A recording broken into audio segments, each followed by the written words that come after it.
Bugungi kunda dunyoda eng og'ir masalalardan biri bu tibbiyot yo'nalishida noinfeksion kasalliklarning o'sishi. Noinfeksion kasalliklar bugungi kunda kasalliklarning 50%dan, o'lim ko'rsatishi 70%ni belgilayapti.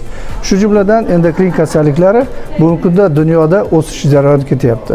Agar butun jahon sog'liqni saqlash tashkilotini prognozini ko'rib chiqadigan bo'lsak, 2030-yilga borib noinfeksion kasalliklar ichidagi endokrin kasallardan biri bo'lgan qandli diabet butun yer sharida 600 milliondan oshish bashorat qilinyapti.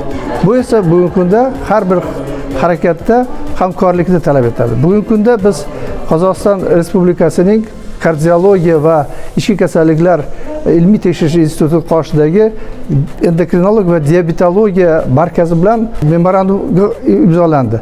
Asosiy maqsadi bugungi kunda ikki tomonlama hamkorlik asosida xalqlarimiz orasida bu kasallikni oldini olish, erta aniqlash, dispanser nazoratiga qo'yish va shu orqali ular atrofida bo'ladigan og'ir xastaliklarni oldini olishga qaratilgan. Bugungi kunda biz ilmiy tekshirish instituti bilan tuzilgan memorandumda bu ilmiy yo'nalishda, demakki, bugungi yangi texnologiyalar joriy etish, amaliyotda yangi innovatsion usullar asosida diagnostika va davolashni tatbiq etish va shu bilan birgalikda natijada bugun ikki tomon orasida tuzilgan o'zaro demak amaliy ko'nikmalarni xalq orasida birlamchi tibbiy sanitariya yordam muassasalarida nazorat qilish va joriy etish masalasi. Buni ichida yana biz kelishib oldik. Albatta bu sun'iy intellekt asosida tashxis qo'yish va davolash mexanizmlariga o'tish.